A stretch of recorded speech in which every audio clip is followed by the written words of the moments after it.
Este vídeo é um oferecimento da Amazon, onde você encontrará todos os livros ambientados no universo das crônicas, bem como os mais incríveis produtos relacionados às crônicas, a Game of Thrones e a House of the Dragon, sempre com os melhores preços. Para conferir, basta clicar nos primeiros links na descrição abaixo. Comprando através deles, você estará me ajudando a produzir diariamente e tornando o MGF cada vez mais forte.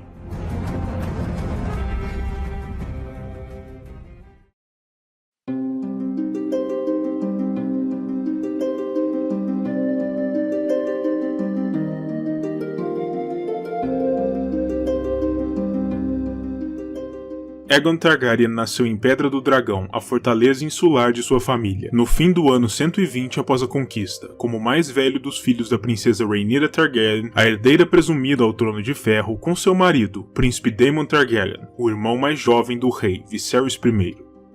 Ele foi nomeado em homenagem ao conquistador, o primeiro rei Aegon, e isso logo de cara causou problemas dentro da família, pois a rainha Alicent, esposa de Viserys, tomou como uma ofensa aquele nome do garoto, pois ela já possuía um filho com esse mesmo nome e julgou estar sendo escarnecida por Rhaenyra. Por isso, a história passou a conhecer o filho de Rhaenyra como Aegon, o jovem, para distingui-lo do príncipe Aegon, filho de Alicent, que ficou conhecido por sua vez como o Velho. Aegon contava então com 3 meio-irmãos mais velhos do casamento anterior de sua mãe com Sir Lyonor Velaryon, que já era falecido, os príncipes Jaehaerys, Lucerys e Joffrey Velaryon. Ele possuía também 2 meio-irmãs mais velhas do casamento anterior de seu pai, Daemon, a irmã de Lyonor, Lina Velaryon, as princesas Bylla e Rhaena Targaryen. Ele viria ainda a ganhar mais um irmão, do casamento entre Rhaenyra e Daemon, o príncipe Viserys, nascido 2 anos depois de si. Ele era descrito como um belo jovem, de olhos de um púrpura tão escuro que tendiam ao negro e com cabelos platinados tão claros que pareciam brancos. Possuía um corpo esguio e era considerado alto para sua idade, chegando até mesmo a cultivar uma curta barba quando atingiu a idade suficiente para isso, para dar a todos a impressão de ser mais maduro do que realmente era. Durante seus anos de juventude, Aegon e Viserys foram muito próximos, dividindo até mesmo seus próprios aposentos. Eles também tomavam juntos suas lições com o mestre e também brincavam juntos em seu tempo livre. Nos idos do ano 129 após a conquista, Aegon já havia se ligado a um dragão, a jovem criatura Stormcloud. Nesse mesmo ano, uma imensa guerra civil explodiu no continente, contrapondo a pretensão da mãe de Aegon à de seu tio homônimo, com seus grupos se denominando como os Negros e os Verdes respectivamente.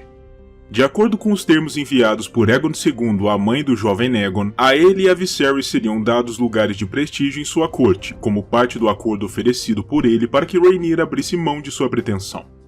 De fato, Aegon seria nomeado como um escudeiro de seu tio, e ser o escudeiro real era de fato uma grande honra.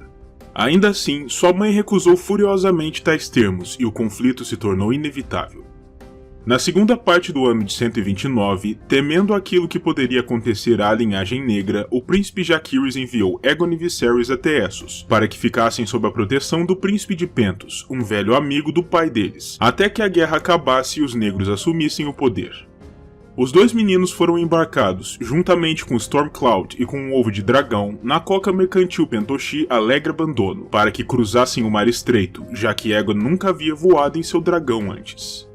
Contudo, infelizmente, seu caminho foi interpelado por uma frota de 90 navios enviada pela Triarquia das Cidades, os aliados Essócidos Verdes, que capturaram o Alegre Abandono e tentaram capturar também os 2 príncipes negros.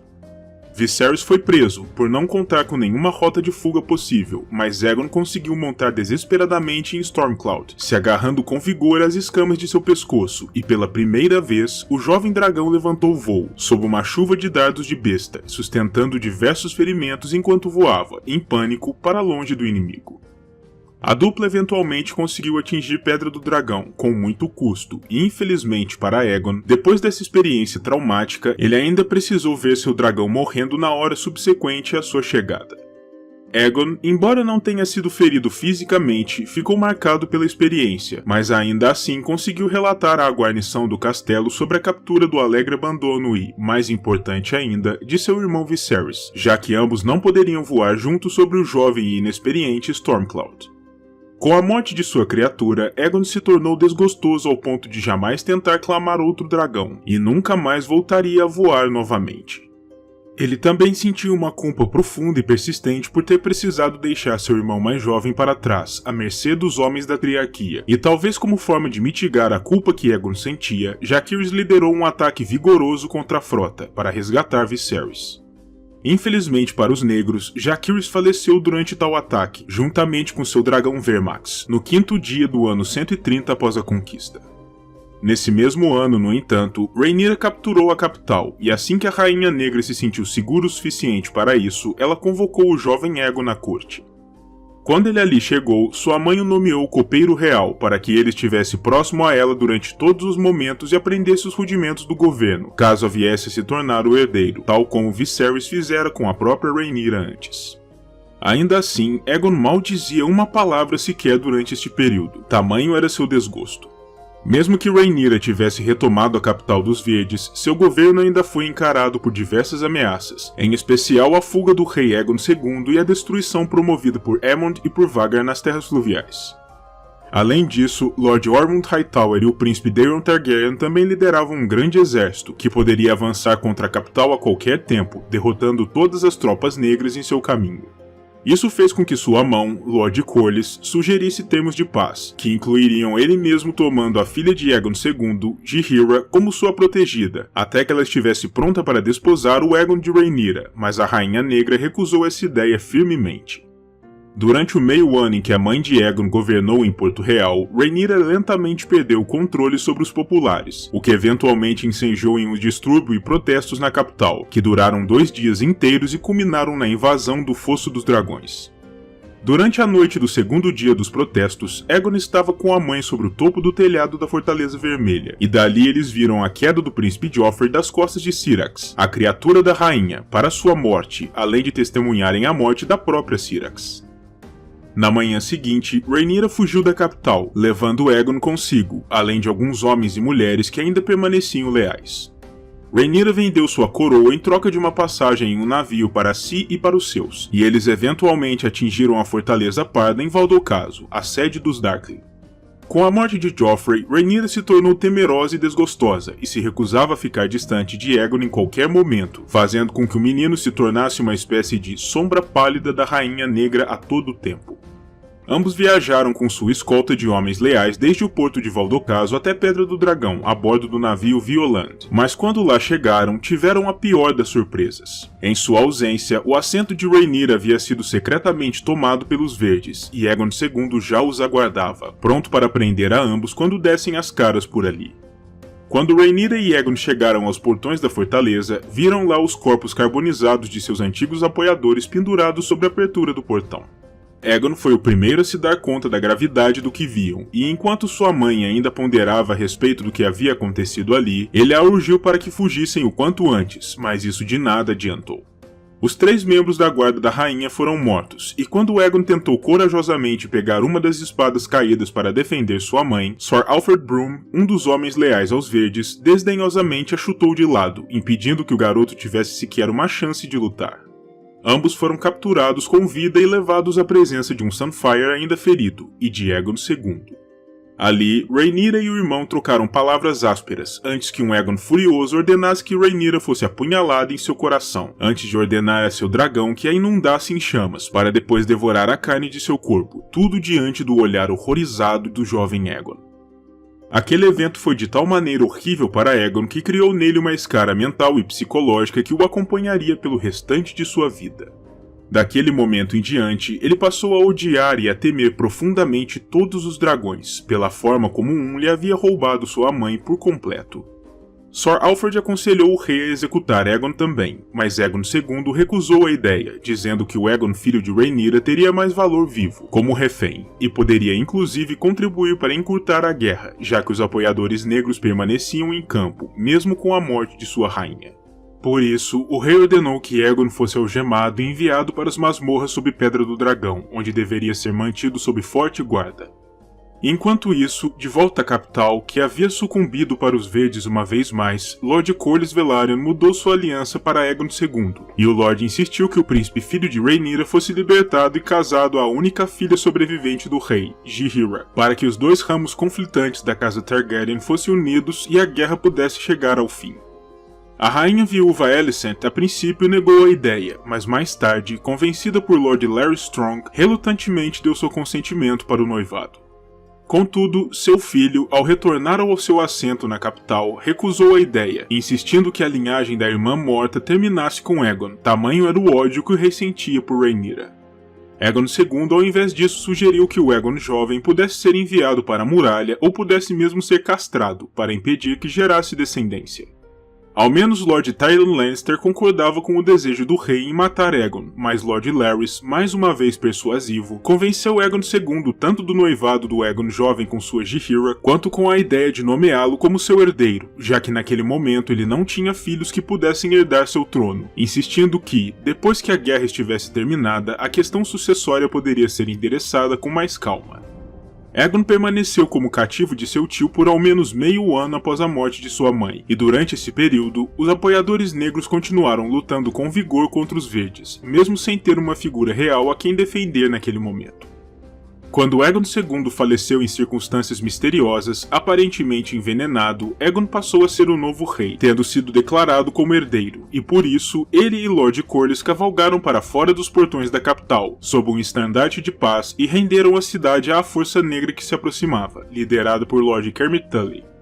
Aegon se tornou o terceiro de seu nome na metade do ano 131 após a conquista, com apenas 10 anos de idade, o que significava naturalmente que ele precisaria passar por um longo período regencial, até que atingisse a maioridade.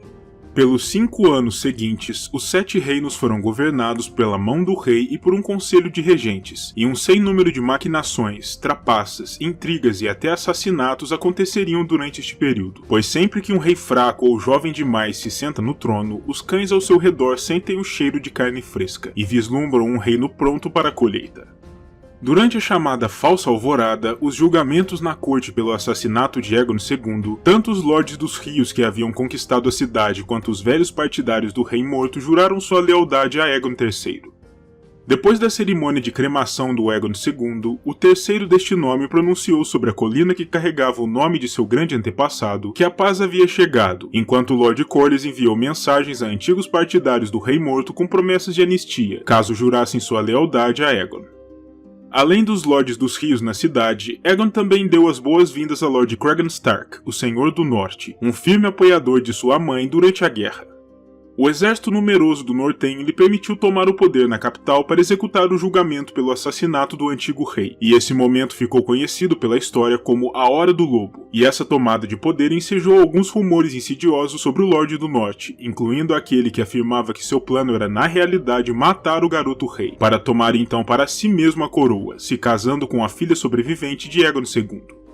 Contudo, nada disso ocorreu, e ao invés disso, Lord Cregan se limitou a investigar o assassinato e a julgar os lordes envolvidos, condenando quase todos à morte, enquanto mantinha Aegon III confinado na fortaleza de Maegor, para seu próprio bem, segundo ele. Eventualmente, Cregan forçou o menino a nomeá-lo Mão do Rei, dando a ele o poder necessário para executar os assassinos do rei anterior. O único Lorde envolvido que foi perdoado foi justamente Corlys Velaryon, através da autoridade do novo rei, e o Lorde foi readmitido em sua posição e em seus privilégios anteriores, além de receber um assento no pequeno conselho.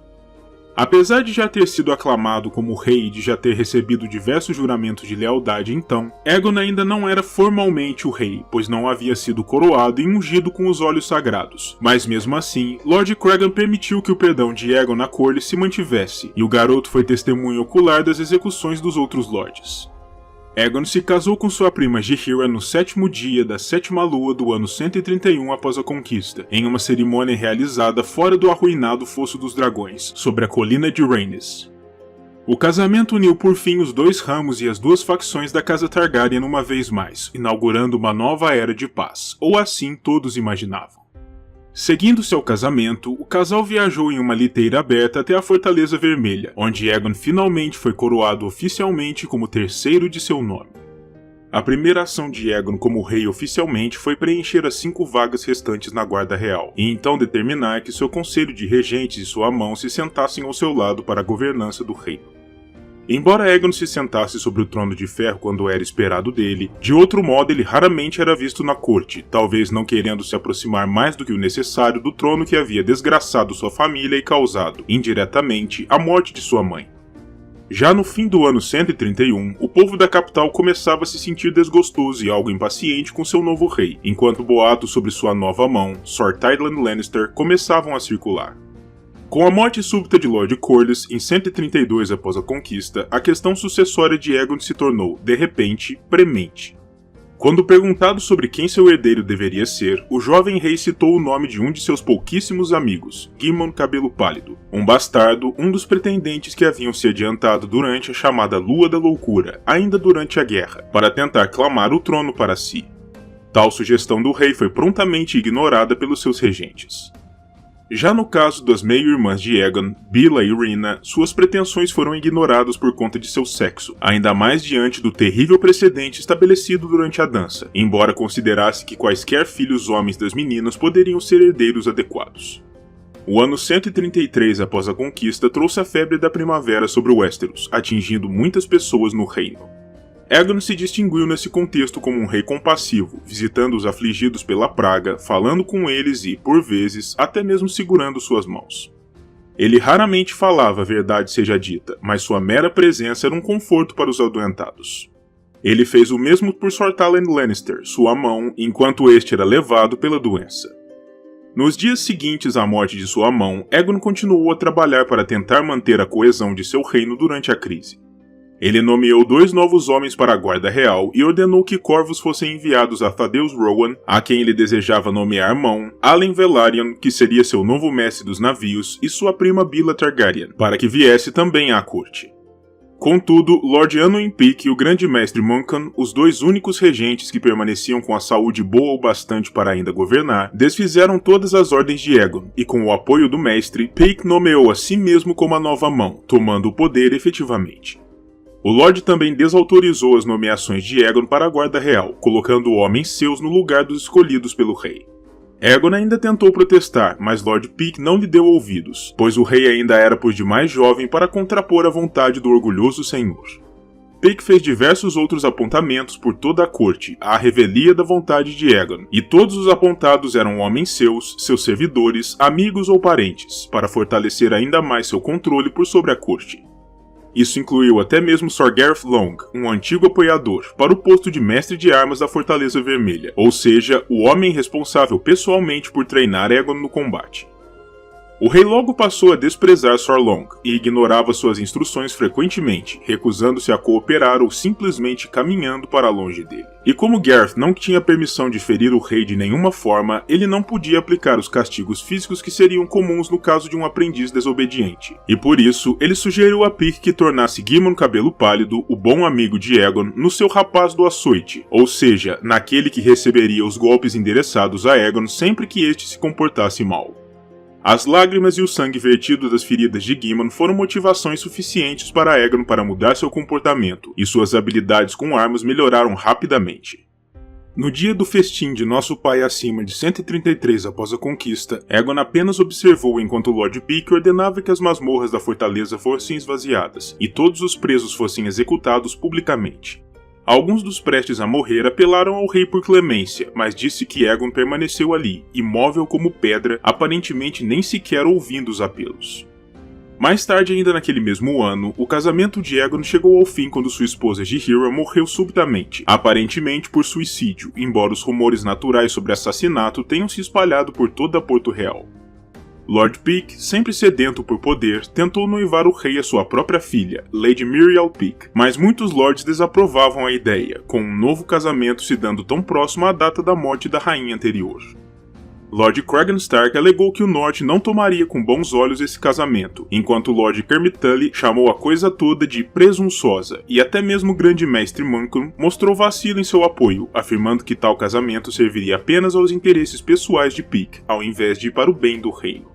Assim, diversas senhoras nobres escreveram à corte, sugerindo alguma parente ou, por vezes, elas mesmas como noivas em potencial para Aegon, e por conta da pressão que vinha sofrendo, Lord Pike foi forçado a desistir pelo menos por enquanto de sua ideia de casar Aegon a sua filha, anunciando que um grande baile seria organizado na capital para que Aegon escolhesse a sua nova rainha. Nas semanas que antecederam o tal baile, Pike tratou de manter sua filha próxima ao rei tanto quanto fosse possível, para que ela o cativasse e aumentasse sua chance de ser a escolhida durante o feito.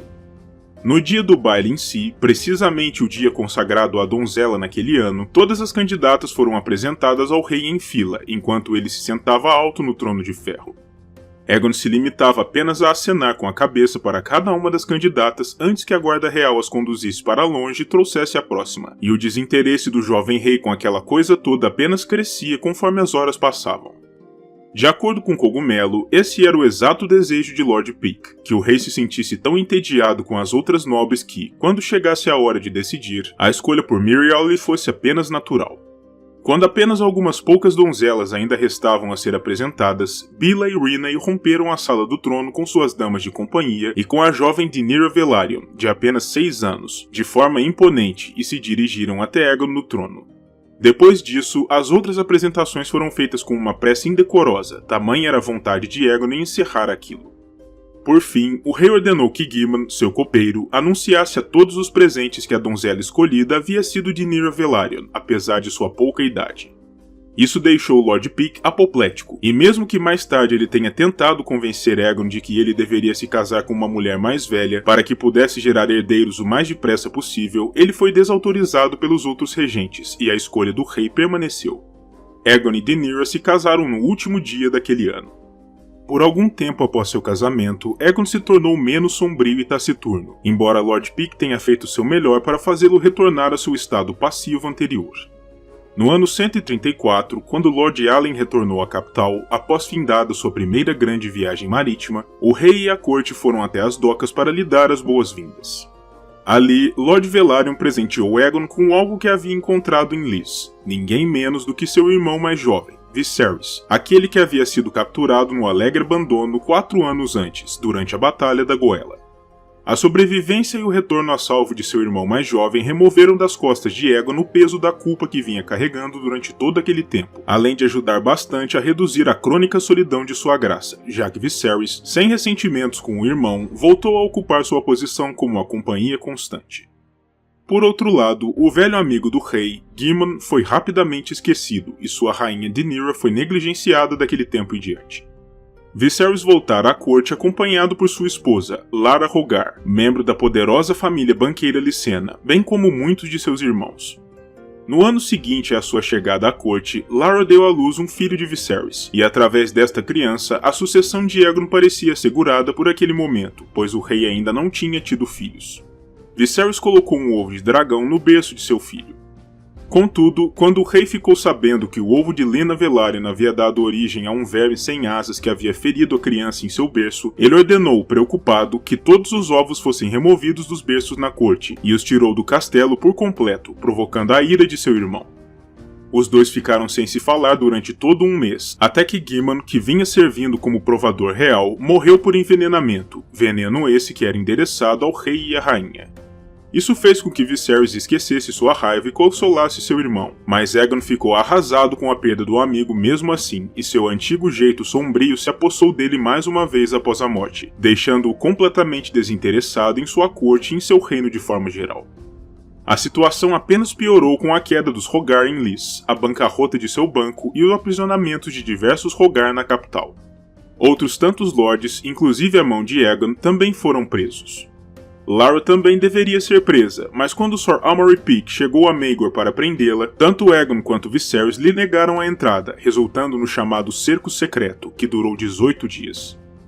No 12º dia do cerco, os sitiantes apresentaram Lord Rowan, que fora implicado na tentativa de assassinato de Aegon por envenenamento, mas quando Viserys provou que a confissão dada por Rowan havia sido falsa, Aegon reverteu a culpa, afirmando que Rowan havia sido ele próprio torturado por traidores de seu reino para fazer uma falsa confissão, o que levou o rei a assumir uma posição surpreendentemente firme, ordenando a sua nova mão, Sir Marston Waters, que prendesse o Lorde Confessor da corte, caso amasse seu rei. Caso contrário, eu saberei que és tão falso quanto ele.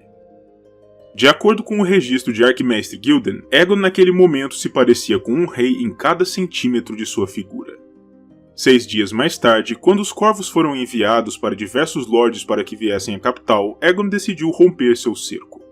Aegon investiu Lord Rowan na posição de mão do rei, tal como desejara originalmente, mas logo ficou claro que a tortura que ele sofrera fora tão severa que ele não era mais adequado para servir como mão.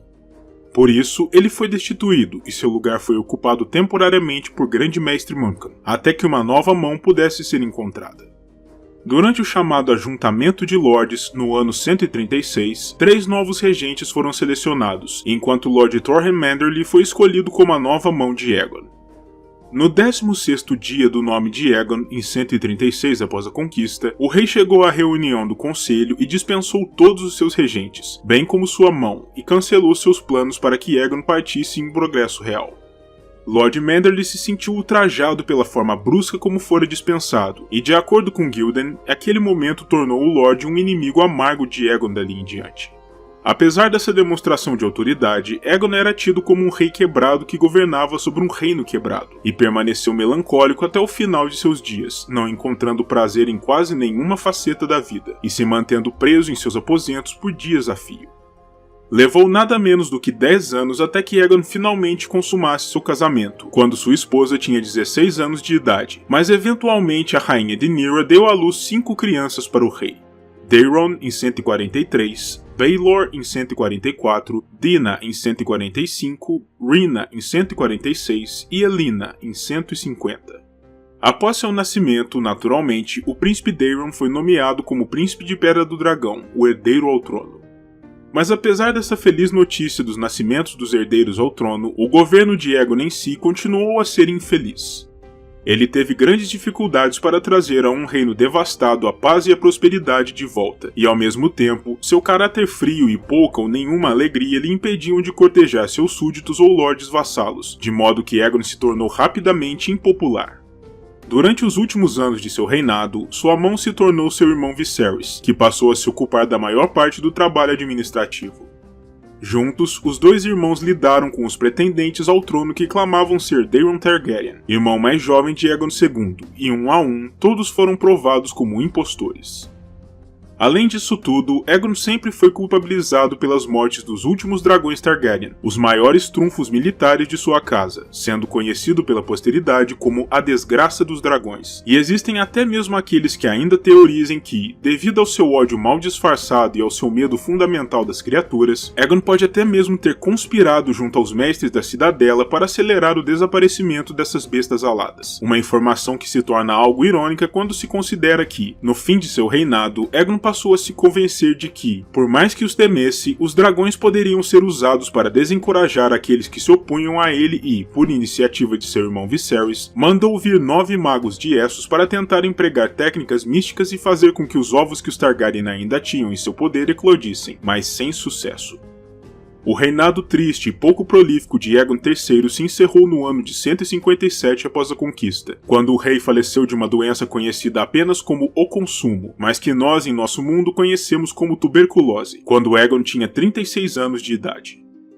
Contudo, muitos de seus súditos imaginavam que Aegon já fosse até mais velho, dados seus meios discretos, e de todo modo, o rei não seria lembrado de maneira calorosa dali em diante, em especial por aqueles que ainda sentiam falta dos grandes dragões que voavam outrora, e o culpavam por seu melancólico final.